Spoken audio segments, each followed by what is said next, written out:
伙，你这条命，我今天收定了。老师不能继续陪在你身旁了。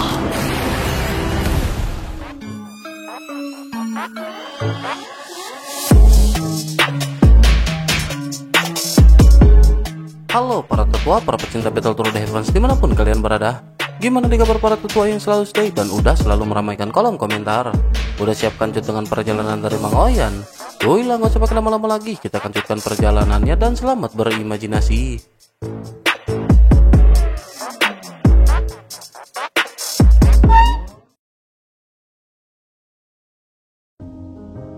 Cerita masih dikanjut di mana terjadi konflik di antara Li Cheng Han Ling Chuan yang ditengahi oleh Lin Ze dan Feng Xichang. Feng Xichang setelah berbicara mengangkat tangannya dengan tenang. Lonceng emas yang sebelumnya menghalangi Han Ling Chuan terbang ke tangannya, mengecil hingga seukuran telapak tangan sebelum akhirnya disimpan ke dalam cincin penyimpanannya. Ia memutuskan untuk membiarkan semuanya berjalan sesuai kehendak mereka masing-masing.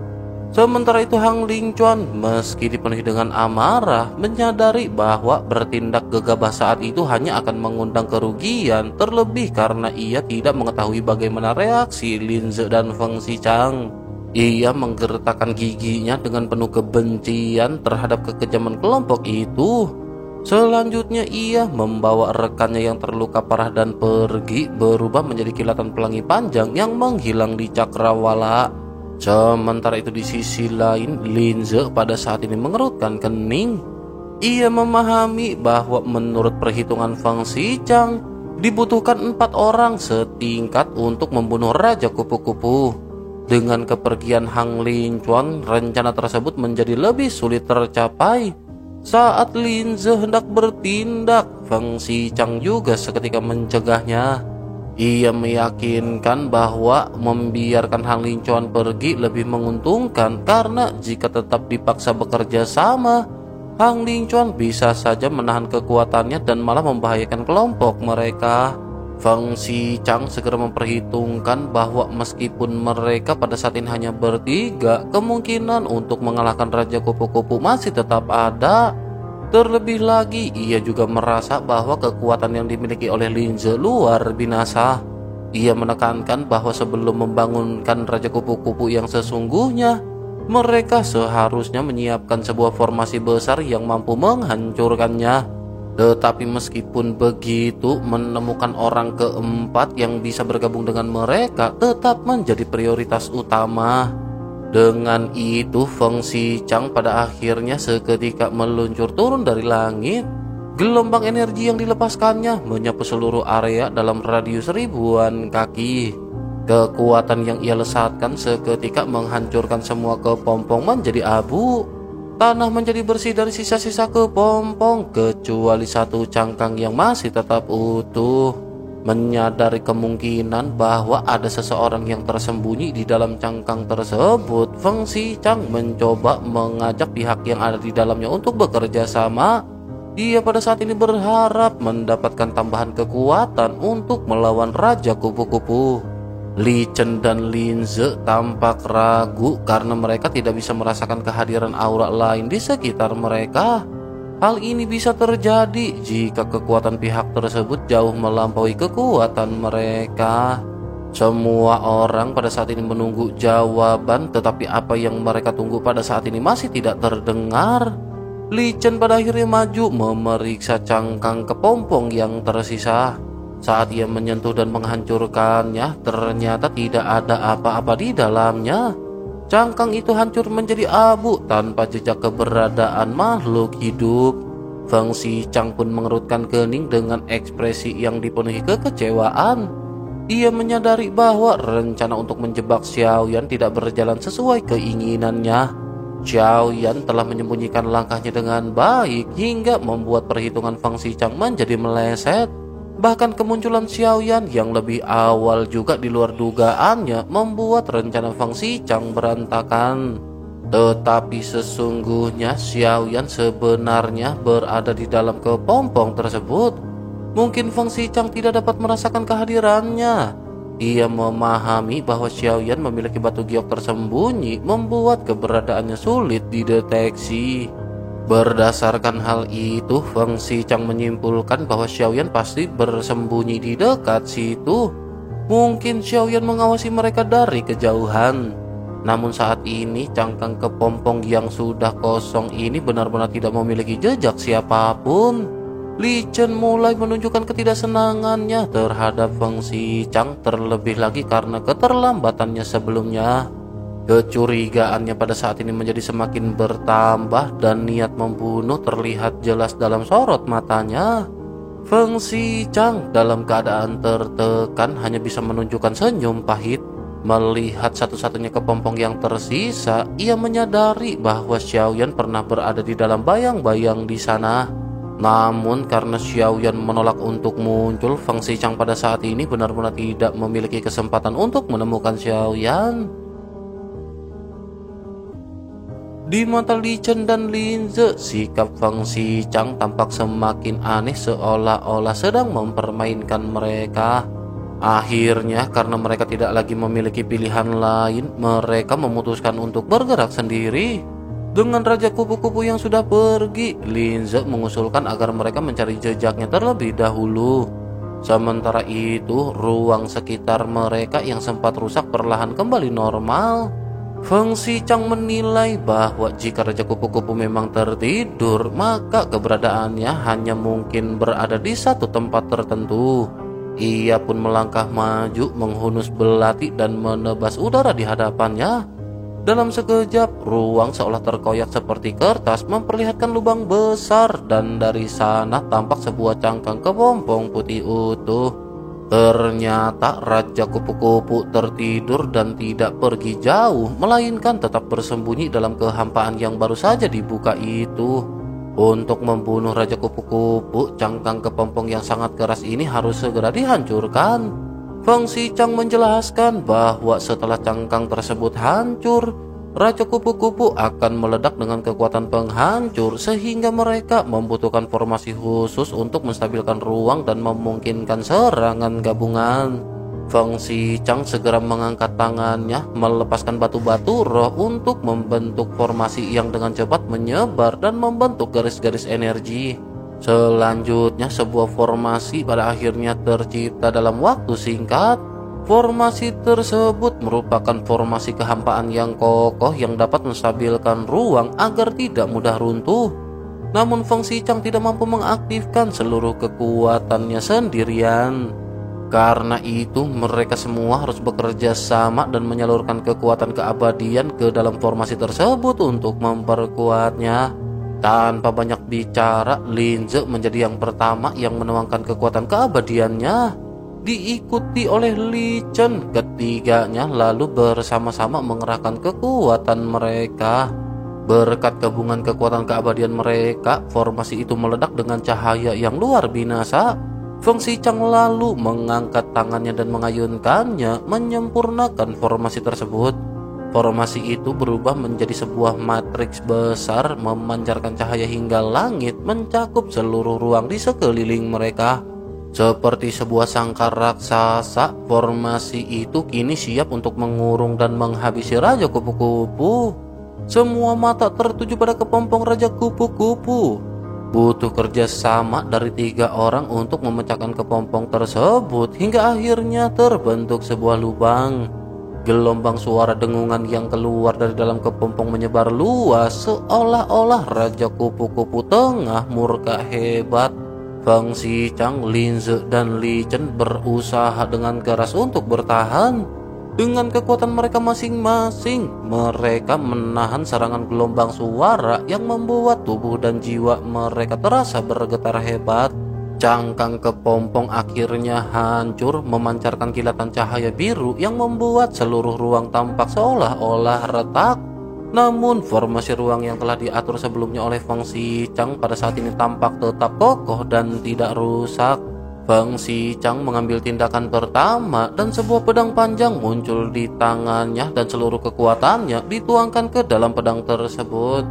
Suara pedang menggema berubah menjadi pelangi panjang yang meluncur menuju Raja Kupu-Kupu. Li Chen dan Lin Ze pun mengikuti menggunakan metode mereka masing-masing, sementara rekan-rekan lainnya turut bergabung dalam serangan tersebut. Kekuatan Raja Kupu-Kupu yang berusaha menghancurkan formasi semakin memperkuat konfrontasi ini. Terasa jelas bahwa bila ruang pertahanan itu rusak, akibatnya akan sangat menyakitkan dan bahkan mungkin akan membawa maut. Dengan tekad bulat, Li Chen dan Lin Ze melepaskan kekuatan terkuat mereka berubah menjadi dua sinar cahaya yang menyerbu ke arah Raja Kupu-Kupu Neraka yang tampak rapuh. Serangan bertubi-tubi itu mencabik tubuh Raja Kupu-Kupu hingga sayap-sayapnya bergetar keras, menyemburkan kabut biru beracun yang segera menutupi area sekitar. Feng Xiqiang tanpa ragu mengubah dirinya menjadi pelangi panjang dan melesat ke arah Raja Kupu-Kupu. Menyadari bahwa Feng Xiqiang tampaknya hendak merebut kristal waktu dan ruang seorang diri, Lin Ze dan Li Chen mempercepat serangan mereka dan tidak ingin tertinggal. Ketika mereka hampir mendekati Raja Kupu-Kupu yang sudah sekarat, keduanya menyadari bahwa sosok Feng Xiqiang tidak tampak di sekitar sana. Baru pada saat itulah mereka sadar akan kejanggalan yang ada di tempat ini. Mereka hendak mundur, namun semuanya pada saat ini tampak sudah terlambat. Mereka lupa bahwa makhluk dari luar angkasa seperti Raja Kupu-Kupu akan melakukan ledakan diri sendiri saat mengalami kerusakan parah. Momen ini seketika memperjelas bahwa mereka berdua telah dijebak oleh Feng Xiqiang. Situasi berubah menjadi genting. Ketidakpercayaan terhadap Feng Xiqiang serta keserakahan membuat mereka terburu-buru mendekat tanpa kehati-hatian. Saat mereka berusaha menghindar, sebuah berkas cahaya tiba-tiba muncul mengunci ruang di sekitar Raja Kupu-Kupu sepenuhnya. Nasib mereka kini bergantung pada kekuatan untuk menahan ledakan yang ada. Dengan darah yang tumpah dari mulut masing-masing, mereka mengeluarkan seluruh harta pelindung yang mereka miliki. Ledakan dahsyat memenuhi ruang formasi dengan cahaya biru membungkus sepenuhnya sosok mereka berdua. Di kejauhan di atas awan, tiga sosok mengamati ledakan itu dari ribuan kaki jauhnya. Mereka tampak aman dari dampak ledakan yang akan terjadi di area tersebut. Mereka menyadari bahwa ledakan diri seperti itu akan melukai Li Chen dan Lin Ze dengan serius, tetapi tidak sampai menghabisi mereka. Sosok yang mengamati dari kejauhan ini adalah kelompok Xiaoyan yang sedang memperhatikan majunya pertempuran. Tampak terlihat ada keraguan di mata Xiaoyan. Xiaoyan menyadari dan mengenali struktur formasi yang dikeluarkan oleh Feng Xiqiang. Formasi tersebut bukanlah pelindung biasa, melainkan formasi yang merupakan susunan di dalam susunan. Formasi ini dapat menghalangi ruang sekaligus membentuk jebakan untuk membunuh. Ledakan Raja Kupu-Kupu justru memicu susunan pembunuhan tersebut dan meningkatkan potensi kehancuran. Di bahu Xiaoyan terlihat Goyan yang seukuran telapak tangan yang pada saat ini membuka matanya. Ia mengamati fenomena itu dengan keseriusan yang jarang terlihat di matanya.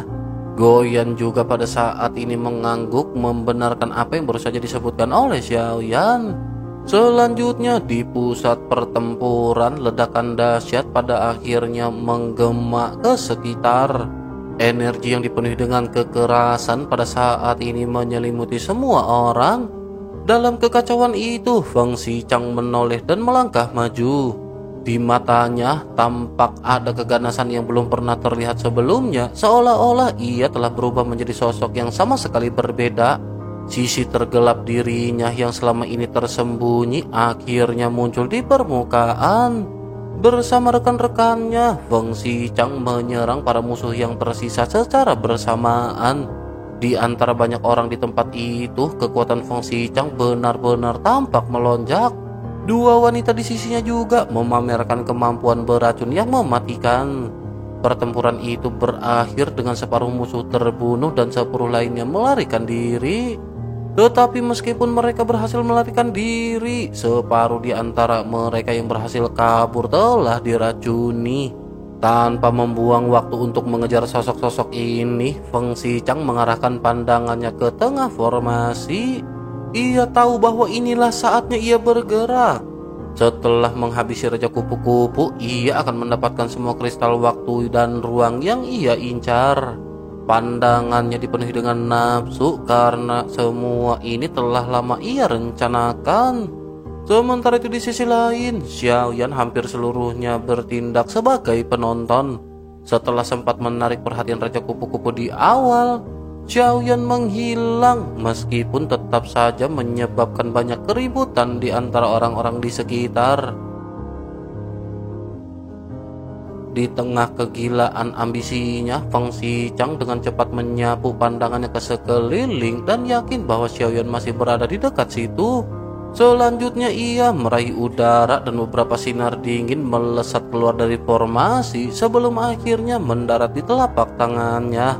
Ini merupakan 2 cincin penyimpanan milik korban-korbannya yang baru saja ia hancurkan. Kemunculan cincin-cincin itu memastikan bahwa kedua orang tersebut telah mokat dalam jebakan mematikan tersebut. Kematian mereka juga bukanlah sebuah kebetulan karena ini adalah sebuah rencana yang dirancang oleh Feng Xichang. Dengan penuh tipu daya, ia sebelumnya bersikap rendah hati dan bersahabat, membuat para korbannya lengah sebelum akhirnya menemui ajal mereka.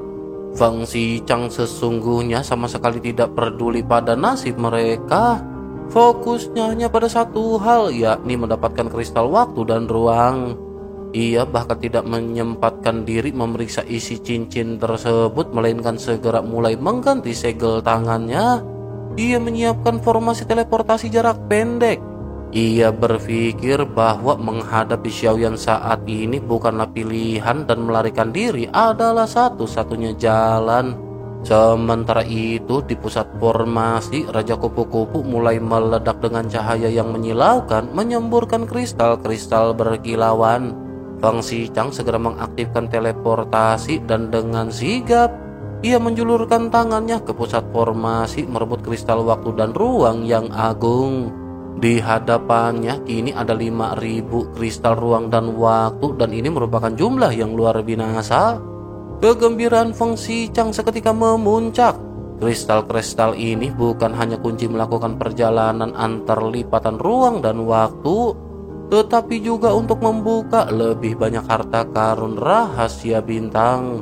Bahkan mungkin mereka akan bisa pergi ke tempat yang lebih luar biasa lagi dengan hal ini. Feng Xichang tenggelam dalam kegembiraannya sementara kedua gadis di sampingnya tersenyum cerah. Mereka pada akhirnya bersiap untuk bergerak bersamaan. Segalanya pada saat ini bergantung pada apakah mereka bisa mendapatkan kristal waktu dan ruang di hadapan mereka. Namun begitu mereka melesat dan saat mereka hendak mengambil kristal waktu dan ruang, sebuah tangan raksasa tiba-tiba muncul dari langit.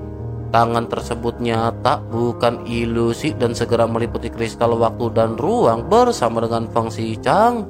Feng Xichang yang hampir mendapatkan kristal tersebut setelah usaha kerasnya tampak marah karena sekarang ada pihak lain yang berusaha merebutnya. Dengan semangat membara, ia melawan tangan raksasa tersebut, menciptakan telapak tangan hantu yang menangkis serangan. Namun kekuatan bayangan ini terlalu lemah dan langsung dihancurkan. Menyadari kekuatan tangan tersebut sangat besar, Feng Xichang memilih untuk menghindar ke samping daripada berhadapan langsung. Wajahnya juga menunjukkan ketidakrelaan bercampur kemarahan saat ia akhirnya dapat melihat sosok di balik serangan itu. Xiaoyan melayang di udara berdiri dengan tangan di belakang punggungnya, ditemani dengan 2 wanita di kiri dan kanannya. Tangan raksasa itu perlahan kembali ke ukuran normal dan di hadapan Xiaoyan kini mengambang 5.000 kristal waktu dan ruang. Feng Xichang meski hampir menggertakkan giginya hingga patah karena amarah, sosoknya pada saat ini masih tampak terlihat mencoba menguasai emosinya. Ia masih berpura-pura murah hati seolah rela menyerahkan semua kristal tersebut kepada Xiaoyan. Ia juga bersikap seolah ia bersiap pergi menggunakan formasi teleportasi bersama dengan kedua wanita di belakangnya. Namun Xiaoyan dengan cermat menyapu ke 5.000 kristal waktu dan ruang dan menghancurkannya menjadi abu. Ternyata kristal waktu dan ruang yang asli sudah lebih dulu diamankan oleh Feng Xichang. Tujuannya hanya memancing Xiaoyan dengan kristal palsu untuk melarikan diri. Saat Feng Xichang mengaktifkan formasi teleportasi, sebuah matrik cahaya biru tiba-tiba mengurung ruang di sekitar. Hal ini seketika membuat teleportasi langsung menjadi tidak efektif. Feng Xichang yang merasa cemas berusaha meredakan situasi dengan menawarkan 4000 kristal waktu dan ruang. Mendengar hal tersebut, Xiaoyan menunjukkan ketidakpuasan dan melangkah maju dengan kekuatan yang besar. Dengan teknik 7 langkah mengejutkan, setiap langkahnya mengguncang ruang, langsung menekan Feng Xichang dari langit. Kedua wanita yang bersama Feng Xichang segera bergerak untuk membantunya.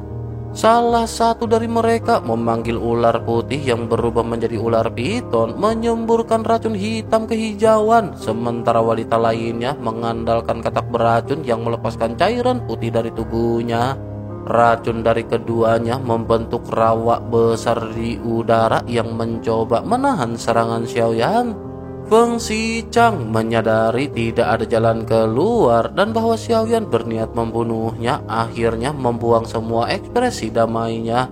Ia menghapus raut wajahnya yang ramah dan menggantikannya dengan ekspresi dingin ketika bersiap menghadapi pertempuran habis-habisan. Sementara itu, Xiaoyan sesungguhnya pada saat ini tidak bermaksud untuk mempersulit Feng Xichang.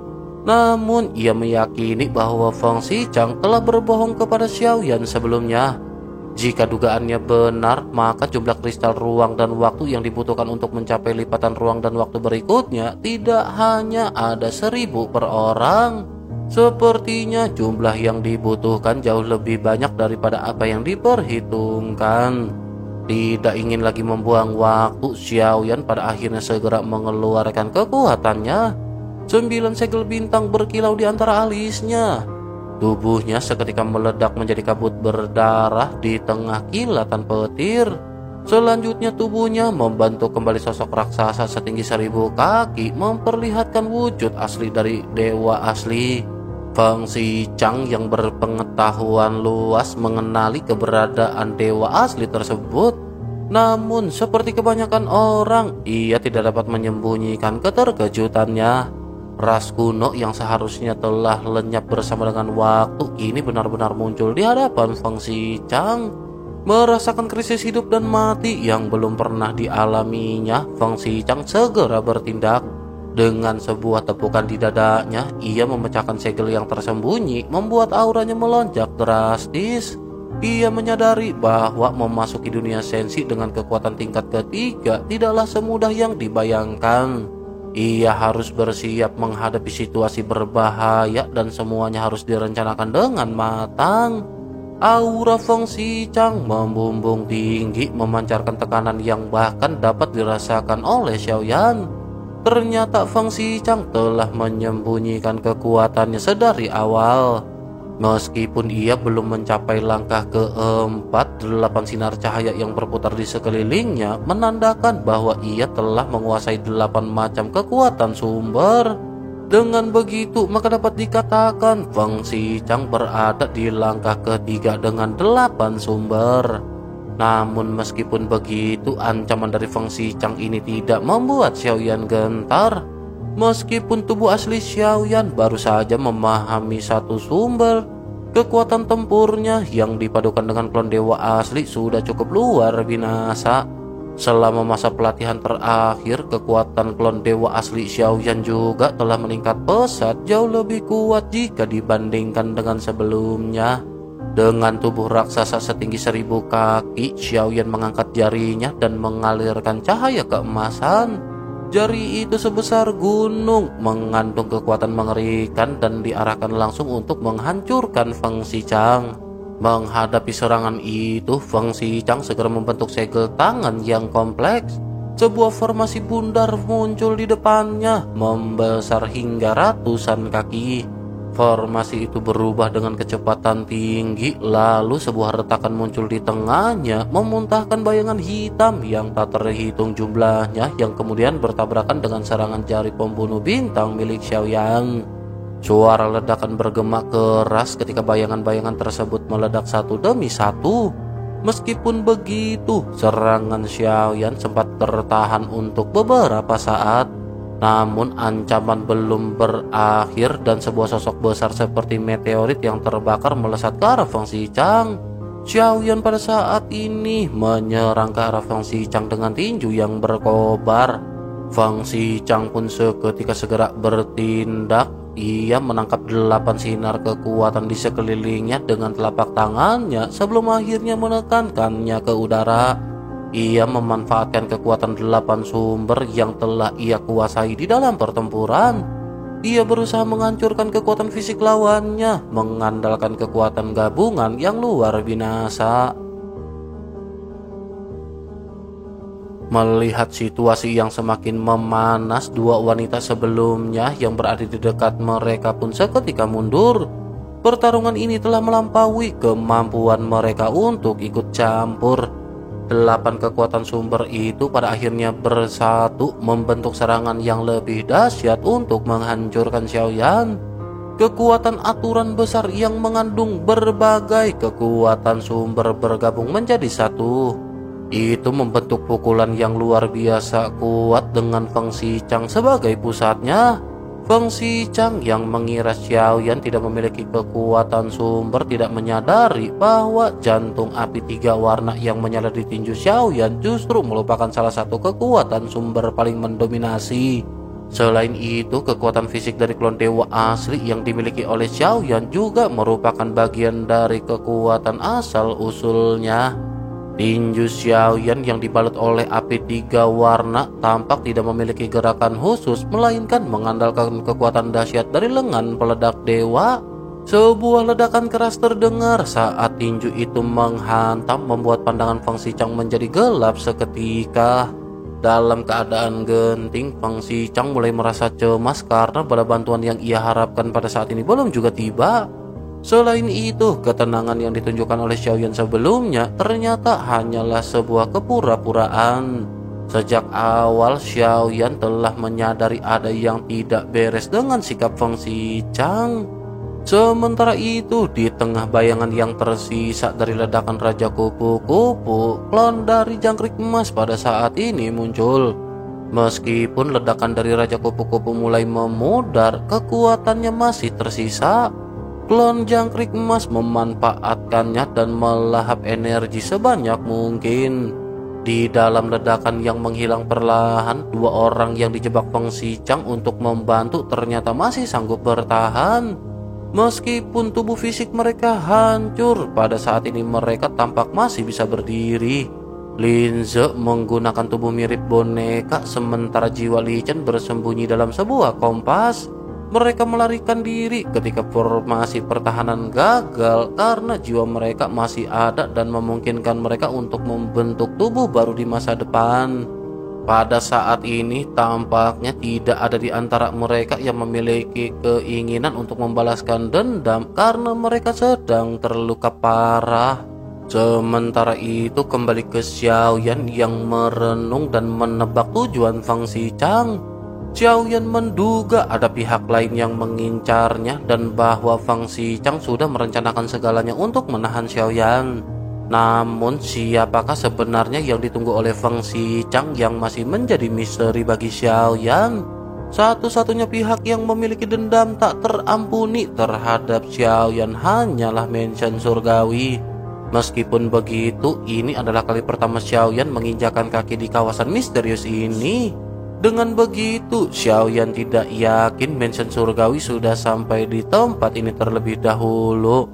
Begitu memikirkan hal ini, Xiaoyan akhirnya memutuskan untuk menghilangkan semua hambatan satu demi satu. Dengan tekad membara, Xiaoyan menginjakan kakinya pada guntur dan tubuhnya bergerak secepat kilat sebelum akhirnya muncul di belakang Feng Xichang. Selanjutnya, Xiaoyan mengeluarkan kekuatan jantung guntur surgawi ke tombak penghancur bencana dan menikamkan senjata tersebut ke punggung Feng Xichang. Meskipun Feng Xichang mengenakan armor, kekuatan jantung guntur penghancur kehampaan ini menembusnya. Guntur yang menyebar juga pada saat ini mengamuk dengan brutal. Perbedaan kekuatan antara mereka berdua pada saat ini seketika dapat dilihat dengan sangat nyata. Feng Xiqiang meski berada di tingkat ketiga dengan 8 sumber tampak sama sekali bukan tandingan Xiaoyan. Xiaoyan memahami bahwa meskipun berada di langkah ketiga ada perbedaan kualitas antar tiap individu. Feng Xiqiang memang memiliki 8 kekuatan sumber tetapi semuanya berada pada tingkat rendah. Sementara itu kekuatan jantung api, tubuh dan jantung guntur milik Xiaoyan semuanya bisa dijadikan asal-usul atau kekuatan sumber sejati. Namun perkembangan Xiaoyan juga tidak hanya sekedar peleburan kekuatan melainkan pencerahan sejati melalui peleburan tersebut. Demi memadatkan satu sumber asli yang murni milik dirinya sendiri, Xiaoyan harus memahami semua hal. Sementara itu di sisi lain, dalam upaya terakhirnya, Feng Xiqiang yang ketakutan berusaha menenangkan diri. Ia melemparkan 5.000 kristal ruang dan waktu ke udara, lututnya melemah dan akhirnya ia berlutut di hadapan Xiaoyan. Feng Xiqiang pada saat ini mengajukan permohonan belas kasihan demi menyelamatkan hidupnya di hadapan Xiaoyan.